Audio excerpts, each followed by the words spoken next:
the Prime Minister's hopes of a domestic COVID passport have been dashed, and some say it's his own doing. The sluggish vaccine rollout is making it difficult to convince the states it's safe. Saving lives and a ticket to freedom. For us to live more freely, we need the added protection of COVID-19 vaccines. As the rollout rolls on, the Prime Minister wants vaccinated Australians to be exempt from border closures and lockdowns. He doesn't have the backing of state and territory leaders. There was no agreement on this. The federal government has been working on a proof of vaccination system. It now says a COVID vaccine certificate will be available through the Medicare app in the coming weeks. And next month, vaccinated Aussies will be able to carry it in their smartphone's digital wallet. As Victoria grapples with its latest lockdown, the state government isn't convinced vaccine rollout levels make it safe enough for travel exemptions, saying the rate of Victorians getting both doses only sits between 2 and 3%. Either of those figures are nowhere near enough to give public health officials the confidence. The federal opposition has spent the last fortnight of Parliament pinning vaccine and quarantine failures on the government, saying the Prime Minister simply isn't doing his job. He comes up with yet another gimmick. This gimmick being that you're going to have to show a passport to be able to travel from Sydney to Melbourne or Albury to Wodonga. It might just be the new reality. Emma LaRouche, 9 News.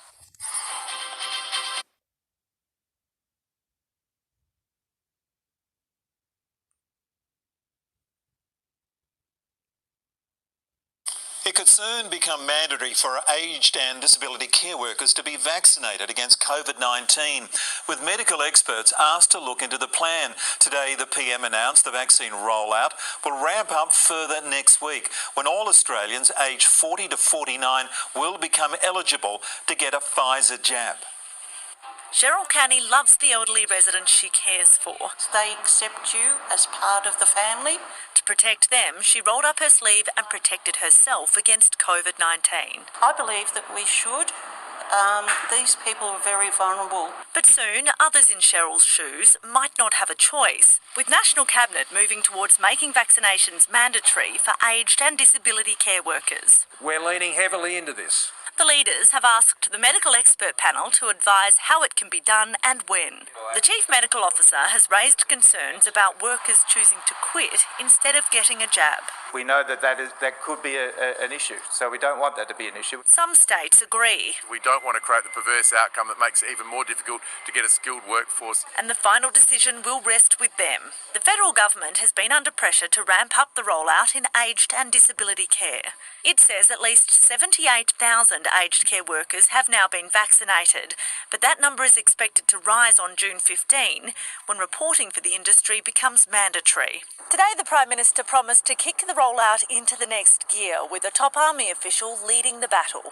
Lieutenant General John J.J. Fruin will head the National COVID Vaccination Task Force with one clear goal: To ensure as many Australians are vaccinated as early as possible and within the available supply. And from next Tuesday, the government says more Australians will be eligible to get a jab, because Pfizer will be opened up to those aged 40 to 49 Australia-wide. Fiona Willan, 9 News. Alright, Shalom. I want to start by giving all praise to Yahweh, Ba'ashem Yahushua, Ba'ashem Kwakadash, and double honor to my apostles and elders of Grand Millstone, and shalom to all you brothers out there pushing the truth in the name of Yahweh Ba'ashem Yahushua, teaching about doctrine, okay? And so I'm just doing this, this lesson right here. This is probably second time we're doing it. No, I shouldn't say probably, but this is the second time doing this lesson right here, because the first one I did, it was on my main channel, and the video was taken down, and these goddamn demons, Esau, give me a fucking strike.